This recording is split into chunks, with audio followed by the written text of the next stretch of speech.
I never needed a god.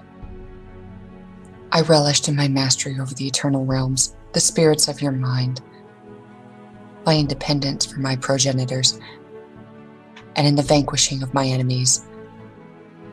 And then I saw you. With a belief in him so pure, you mused me.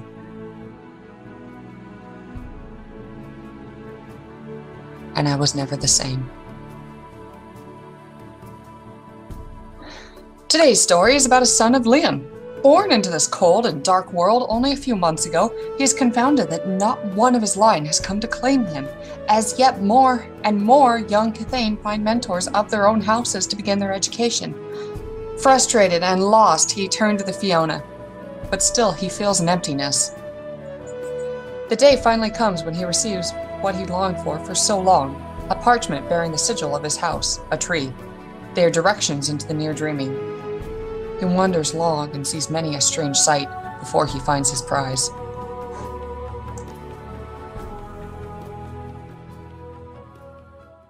This is the Dreaming's take on a cathedral. It comes out from the sky. There is a forest, but this cathedral ascends even past the heavens. And it's so bright and luscious and warm. You move towards it because the singing now is everywhere. It's not a celestial choir by any means, and it's not always the prettiest singing. In fact, there's quite a lot of pain there sometimes. But there's hope, and there's belief.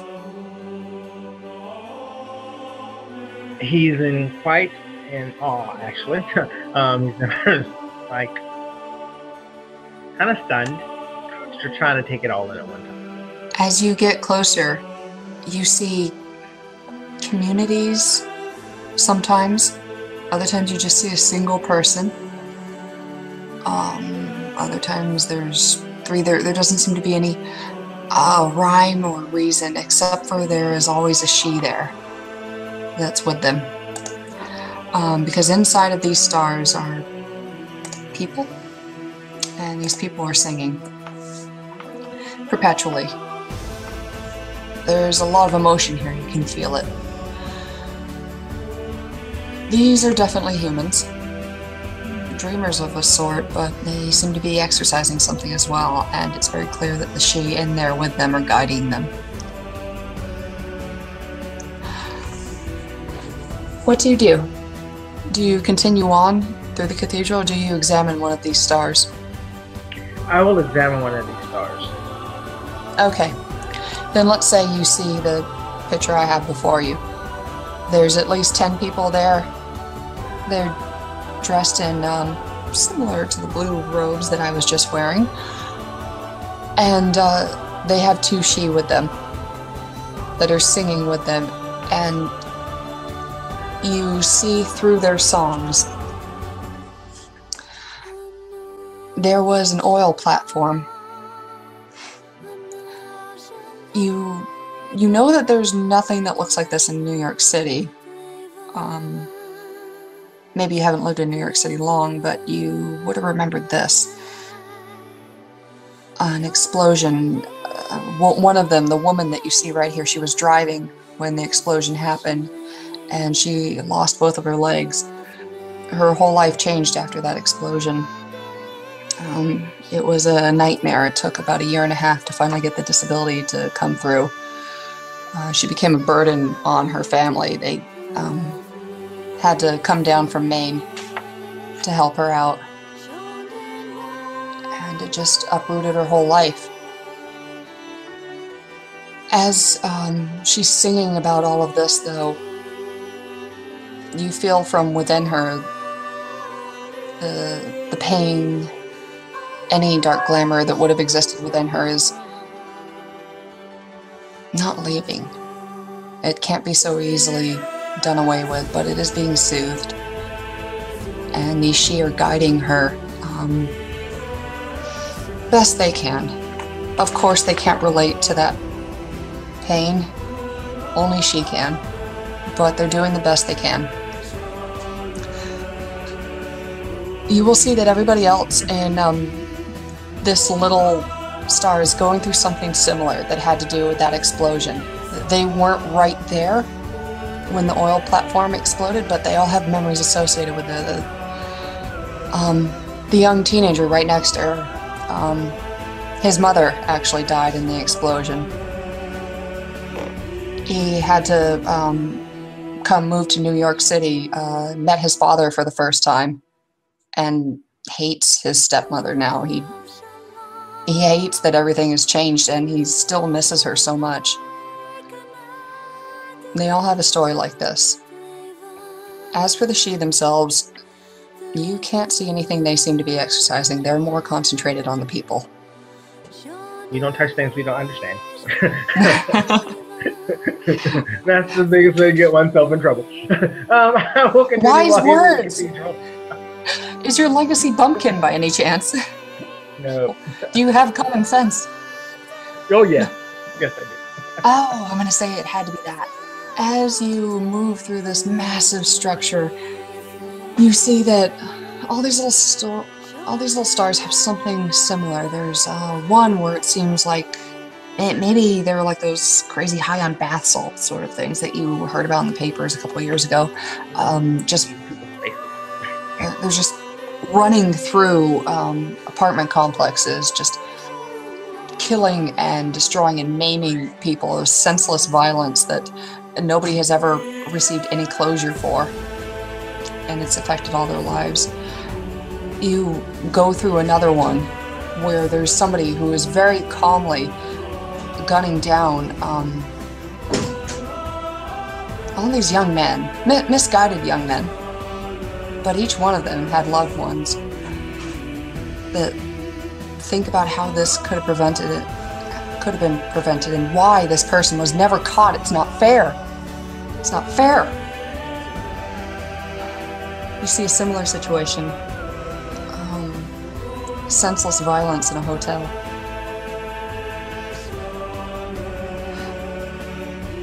Linked up to an apartment you've been by before. Bishop's Hotel. I will take a look at that one. Okay. You go through there, and you see in this star, there's not too many people in here, but you can see from the dreams that they sing of, from the nightmares that they're exercising, that they were connected to the woman that Kagoma was talking to. They came down from Malaysia, actually, when they heard that she had gone missing.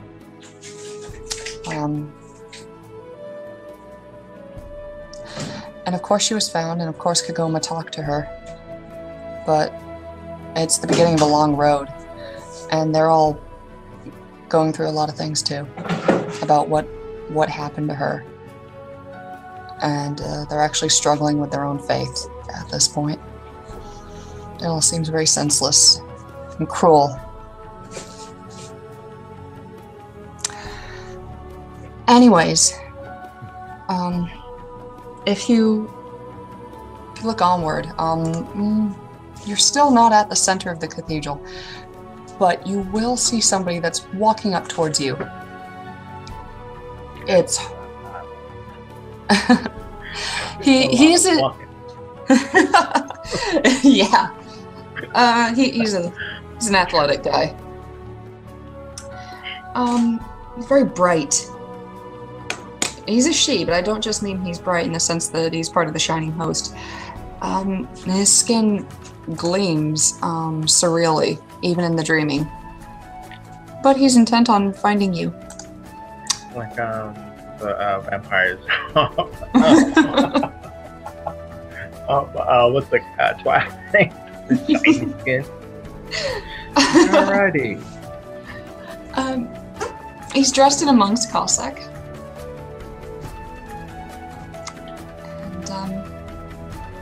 And he bows his head to you.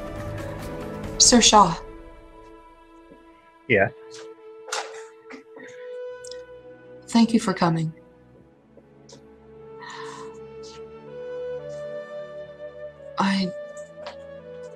We,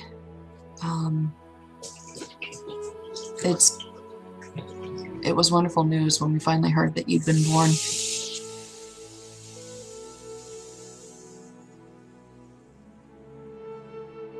Okay. And I can't wait to find out how you are my brother. And he holds out his hand to shake yours. Okay, I'll shake his hand.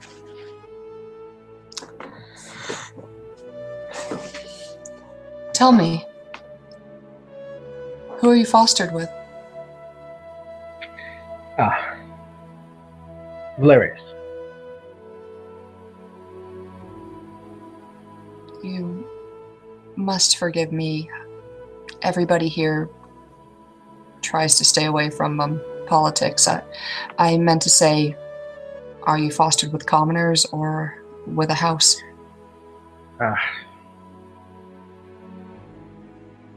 With the house. Actually, I believe Valerius' house, Fiona. Fiona. However, I have not sworn allegiance to this house, if that is your question. That was. Thank you. And you see in his eyes that he's holding back. He wanted to say something, but too often we have trouble. We're happy, and we rejoice when we hear another of our number has been born. But too often they are snatched up by other well-meaning nobles. No, I'm glad that you've come to us, and I'm so happy that we found you. And you are again, please? I am Dog. House Liam. Dog.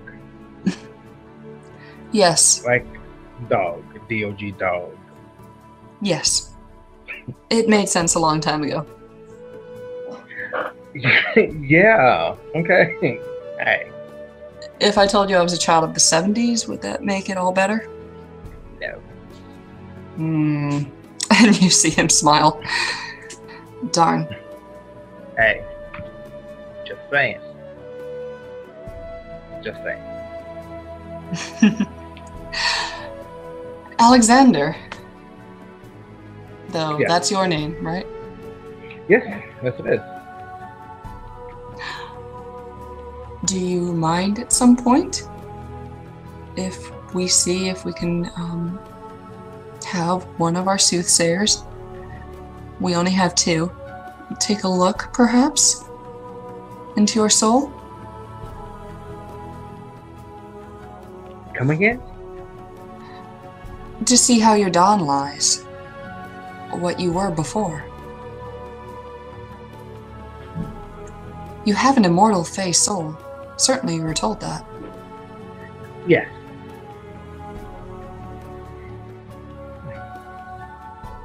Well, if it will help me understand more, then I am willing to consider this. I suppose all you've heard of our house is that we are forsworn. Yeah, the term Oathbreaker comes up a lot. Purses his lips.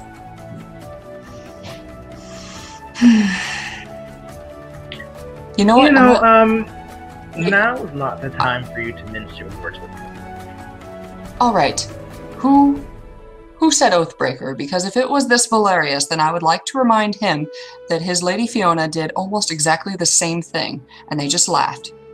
They didn't exile her.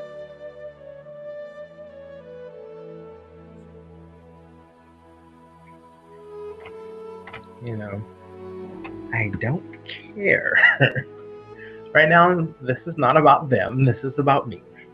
Can we focus, please? Forgive me. There's a lot of you getting upset over mere words. Is just I see no need for it. Pardon me, but this term Oathbreaker that everyone throws around so apparently so heavily to some has no bearing on the way that I view you or anyone else. Then you are truly young. Because it will have a bearing. The most. But my word is mine to give. And when I do so, I will do so with full conviction. So this term Oathbreaker means nothing to me. And anyone that will judge me as so. Do you know why? Quite frankly. Do you know why though? I do not. They see us all as a fraction of what our founder was, because in some sense we are. Just as a Gwydion might have a short temper, or a Fiona might lay with others like we give people handshakes. And he smiles at you. And I will laugh because it is funny. We are fractions of our founder, it's true. Maybe some of their soul went into ours. We don't understand the process. But whatever they did will always be reflected from us. And all the other houses are just waiting for us to betray the dreaming. Yeah, but you know, like they say, the sins of the father. Do you believe yourself an honorable man, Dove? Incredibly. Do you? Pardon? Do you consider yourself to be an honorable man? Incredibly so. Do you? I consider myself to be one. So hence, if you gave me your word, should I not take you at value? Indeed, you should. He smiles. He sees where you're going with this. So, until you have proven to me that you are not a man of your word, we shall never have a problem. That is my philosophy.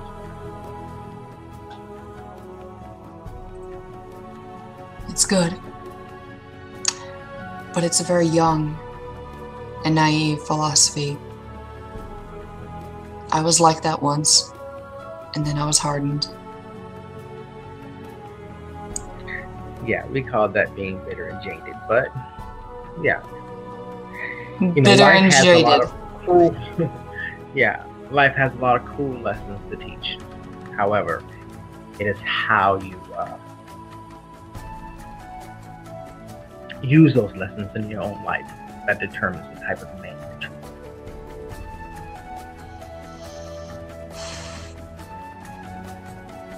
are. Very well. We'll see if you become so much more different than me. Although, DJ, I will just give this to you as a freebie. He does read a slightly more banal than you are, given his age.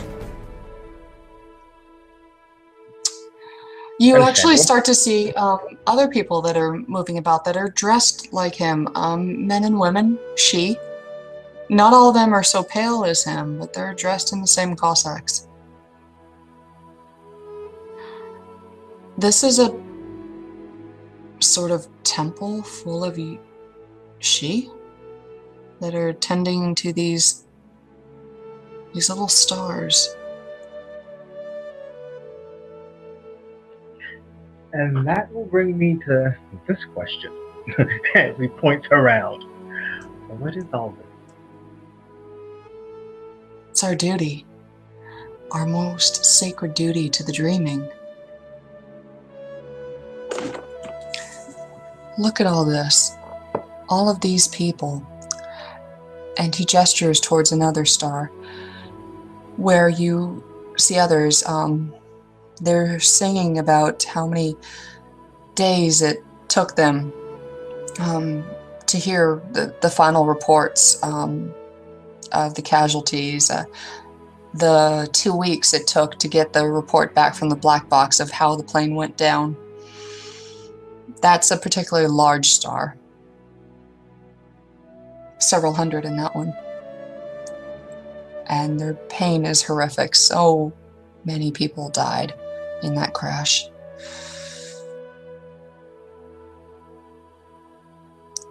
All these people, all this pain is born from senseless violence that's been done to them that they are never going to get closure from.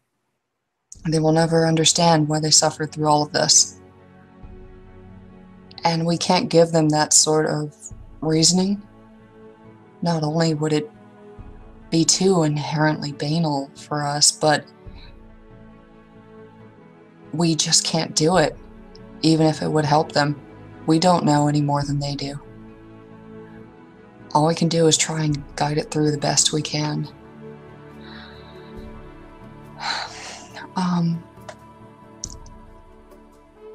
Xander wasn't there when the changelings went to go and confront the dragon. But he will notice a star that's actually not made up entirely of humans. And it's the only one like it.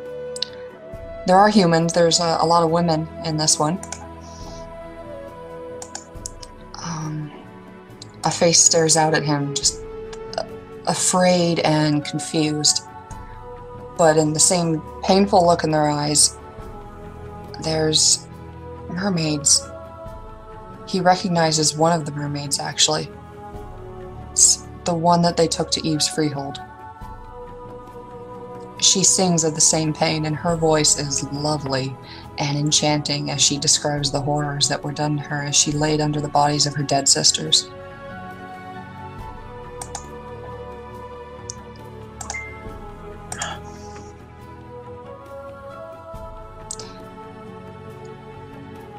This is what our house does in the Kingdom of Apples. We guide these humans, these dreamers, to show the true might of the dreaming. And he gestures up at the cathedral. And you notice, actually, you must have been walking for the last couple of minutes.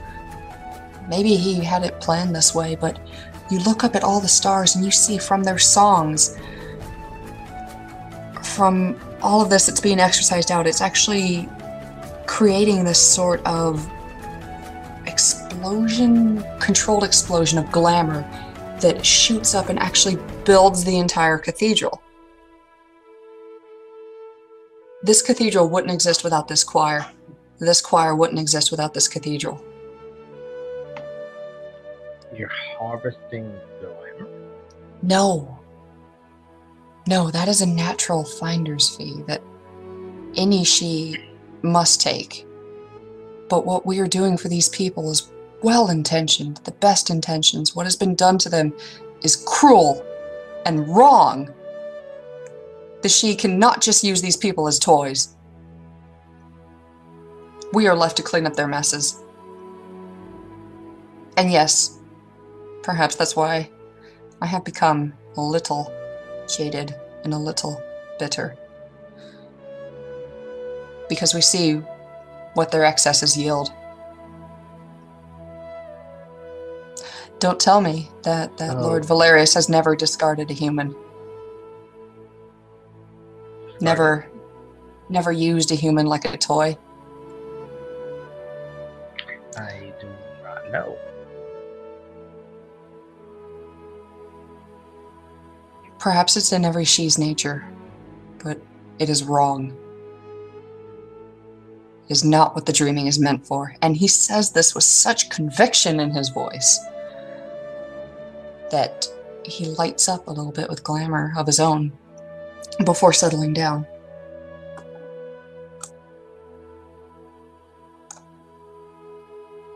So, you clean up their messes. The mess of any human wronged. We can't tend to them all. We know this, but the most pain that we can feel, that we can interact with, if we can, we take them here as dreamers. And we tend to them, and although the results will never be complete, we help them and then take them back. Our world is too dark without hope. Our world could not be sustained without hope and the belief in something better. Our world of darkness would just be too dark.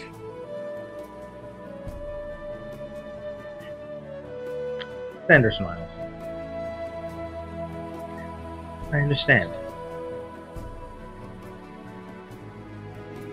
He just looks around.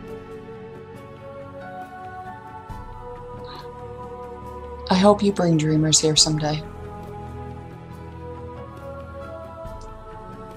We're always looking for more to tend to, although we never look for long.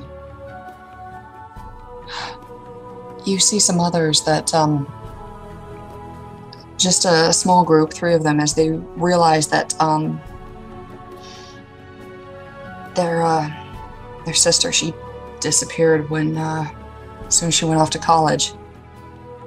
Never heard from her again, but she was ID'd from the teeth that was found in a sewer when it leaked out. That's all they ever found of her, the teeth.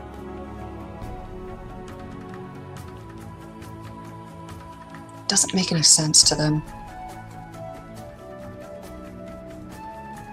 Teeth. What does it doesn't make any sense to me either. That some crazy crap.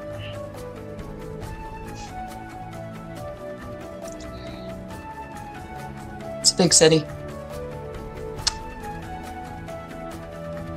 But Dog, on the other hand, says, and we won't understand it.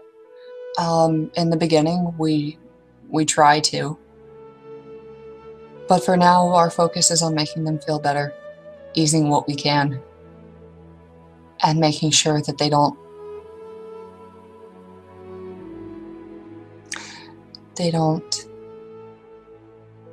he thinks you can see about adding a euphemism before he finally says, take their own lives, commit suicide. All of these people here are a risk for it, for the things that have been done to them.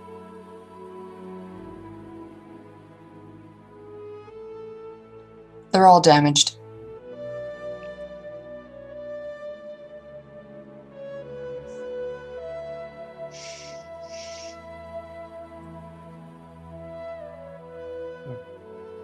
But look what they can still make. And the cathedral really is lovely. It's a monument of beauty in the middle of all this pain, because the pain is leaving them. That's the point. You see this confusion and anger and sadness. Leave these people and relax them and take them through their darkest moments. And they become stronger because they become inspired. And that inspiration strengthens the She, strengthens the cathedral, most importantly to House Liam, of course, strengthens themselves. I can't let you go without knowing, of course, why we are known as Forsworn. You must have wondered, and yes, very much so. I have noticed all the people that have called me an oathbreaker to my face, not one of them can tell me why.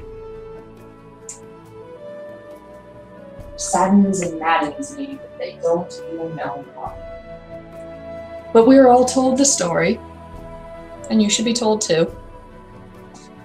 Almost 3,000 years ago, Christianity, young religion back then, and our kind panicked. It seems so strange now when we live in this world with there's Christians and Muslims and 100 other faiths alone in one neighborhood in New York City. But back then, Christianity was going to replace the pagan ways. Nobody would set out milk or cream for us anymore. We were met only by church bells and cold iron. We were painted as devils, when all of us knew to avoid the devils. But that's another story. Anyways, one amongst them said that the power of these people from their belief might be stronger than what we have known before. Religion can be used to justify anything. That's the grip it has on human minds. It can do terrible things, but wondrous things in the same breath. And that potential fascinated Lord Liam.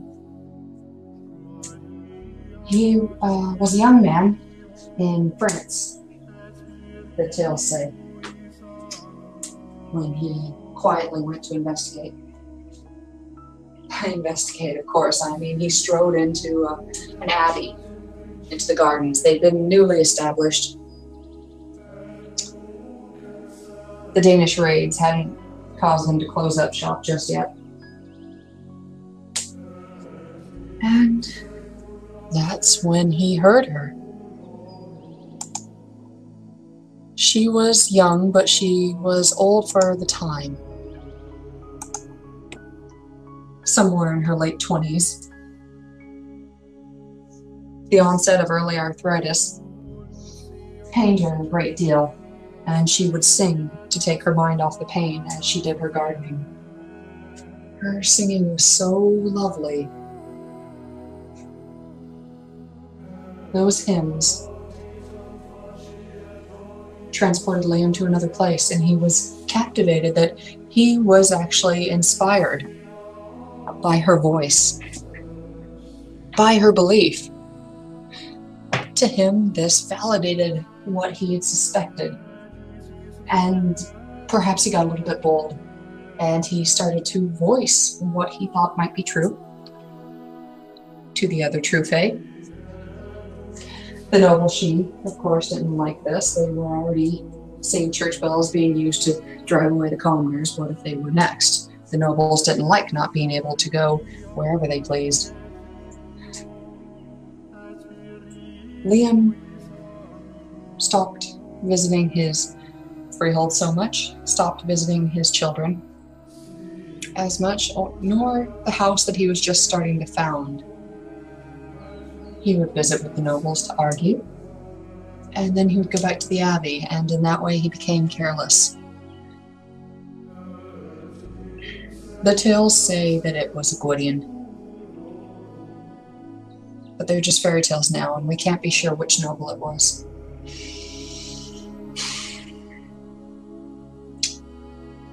They spied on him, and then laid a trap. When he came back, just a short while later, to hear her sing yet again, he found her gone. The sigil of a green shield with a gold falcon emblazed upon it, and he knew what had happened. The Gwydions had been very loud at opposing him, and he flew into a rage. As a true fae, he ripped apart the minds of all of the nuns present, drove them mad, and tore up the abbey so that it could no longer be inhabited. People in the Vatican still talk of it.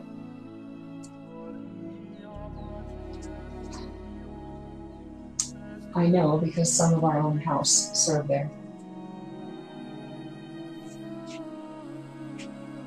In his rage, he played right into the Gwydions' hands. He flew to their freehold, killed 2 Gwydions and was about to kill the Lord himself. He was in a frenzy, and he was young, and this man had been planning for this exact thing to happen. So our Lord was defeated. We don't know what happened to the nun. We do know, though, that Lord Lamb, for striking down 2 sheep, for giving this new religion true reason to fear, ostracize, and demonize the Fae, for violating the right of demesne over one's freehold, that him and his entire house were exiled.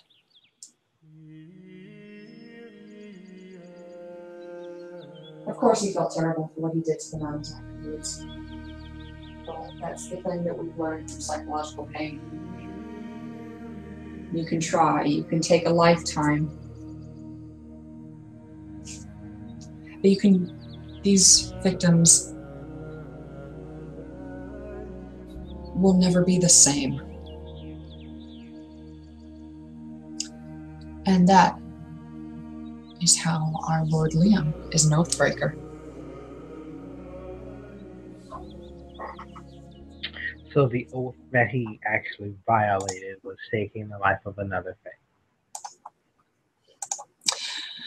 Would you believe it was actually right of demesne and exposing us to the Christian zealots that she latched onto more? Duels were not uncommon back then. And perhaps he might have argued that I was part of it, but actually the other 2 charges were more severe. He cared for that human in a way that wasn't sexual. And not even Fiona nor Ilunid could understand that. If there was nothing that he could have gotten out of that toy, then why did he want to protect it so bad? Because for all their silliness, that's how they still saw humans. Fairy law first, and then the mortals, then the dreamers. They think like this still, and wonder why the dreaming is disappearing.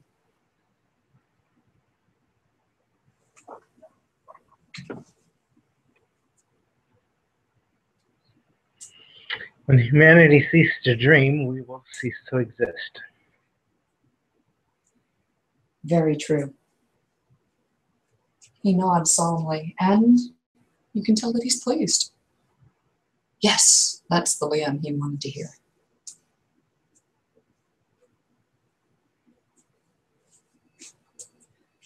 So now you know. And perhaps now you know why it's so frustrating that we can work to rehabilitate the humans.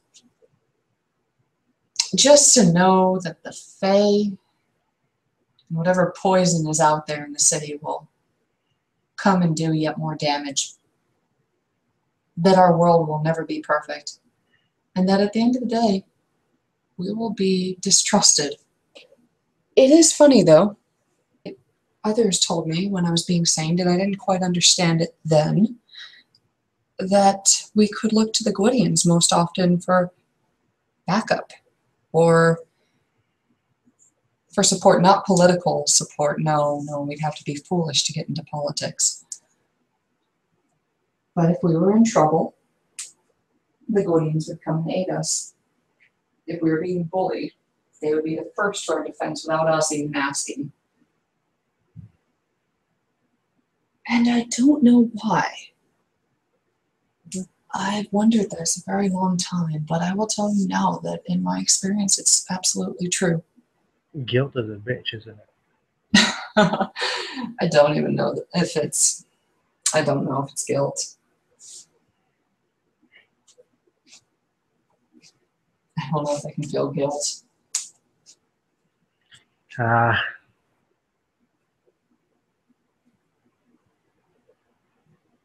Yeah. Well, then maybe it isn't guilt. At least this way, it keeps us underfoot. But why Hmm. would that have been necessary in the first place? Why would that what? Why would that have been necessary in the first place? What is it that Lord Liam did or was capable of doing that someone would go through such extravagances to set him up?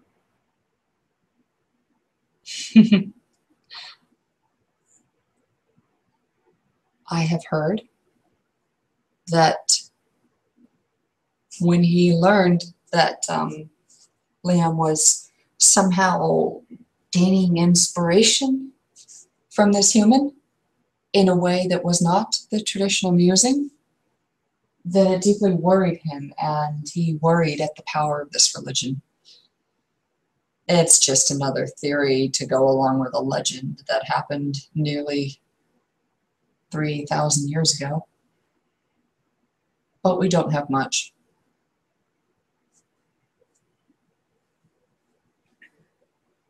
I think that is the thing that's always confused other Shi, and perhaps to a lesser extent other commoners, that we genuinely care about the humans. I, and every lamb I know, will agree that it is our solemn duty to protect them, to uphold ourselves to the highest standards of Sealy law.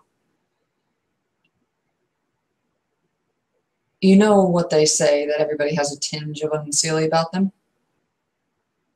Mm-hmm. I have never seen it once in our house. I don't even know what we would do if we found somebody like that.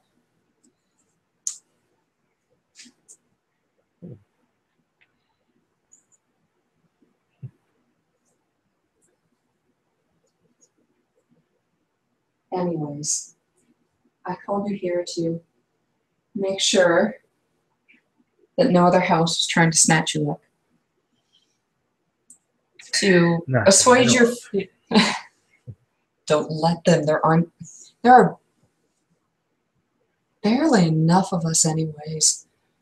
It's such an amazing and precious thing when we find somebody from our own house. I know just as many commoners from our house as I know Shi. It's amazing you're standing here, truly. So don't let them take that away from you. Your concern for humans is truly what sets you apart.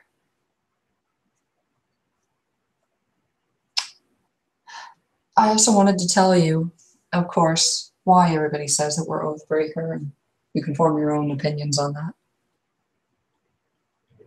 But also, if you need sanctuary, or if any dreamers of yours do, you can come here.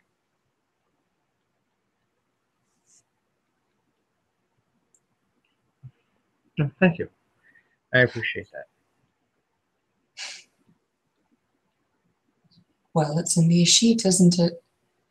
And he gives a wry smile, of course, because that's Rite of Demence that he's talking about.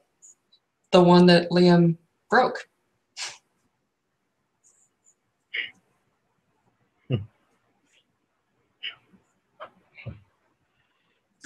I am going to go and tend to my star now. Feel free to explore the grounds. We tried to do up the gardens like we thought they would have been back then. I don't know. I think in our own way we each try and struggle with that particular legend, try to recreate or figure out what happened. How we could have gone wrong with such good intentions. Anyways, he clears his head. He was obviously in a fog there, and yeah. He begins to go off to his star. Sir Shaw, Yeah. Take care. Thank you. You haven't given me a lot to thank you about.